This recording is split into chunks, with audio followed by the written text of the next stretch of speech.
Lavendar the Library Cat, written by Joy Cowley.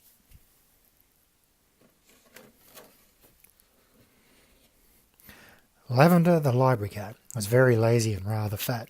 Every day she came and sat in a comfortable place on the library mat, and she sat and she sat and she sat.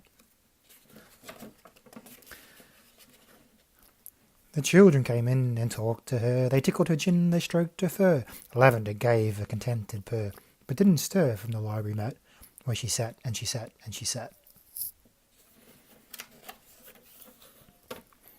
Ruth the librarian said, "I fear it's time to go now, Lavendar dear." But the cat pretended she didn't hear. She stayed where she was on the comfortable mat, and she sat and she sat and she sat.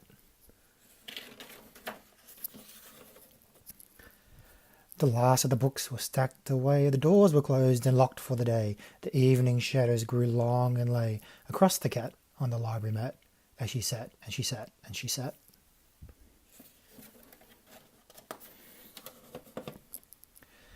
The picture books looked strange at night. They glared and stared in the pale moonlight.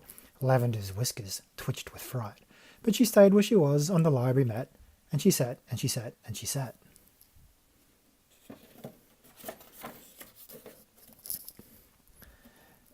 She saw pictures of witches hiding in ditches, a crow in the snow and a buffalo, a tiger with claws and ferocious jaws, and a pig in a wig with a whirligig.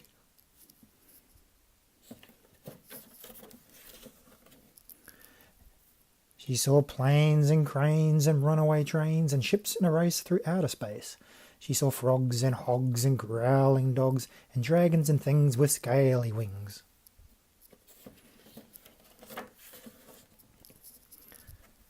Then something went squeak.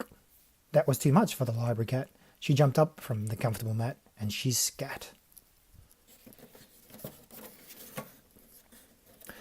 Round the library Lavendar fled, over the tables and shelves she sped, while books fell down around her head and tumbled onto the library mat as she scat and she scat and she scat. Down came the pictures of witches and ditches, the crow in the snow and the buffalo. Down came the tiger with ferocious jaws, the pig in a wig with a whirligig. Down came the planes and runaway trains, down came the ships in a race through space, and frogs and hogs and growling dogs. Down came things with scaly wings. They all came down to the library mat on top of Lavendar, the frightened cat.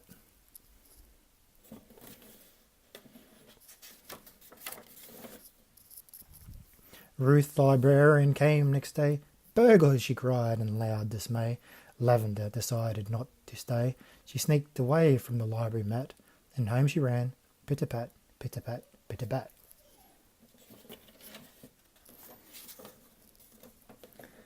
And that was the end of that.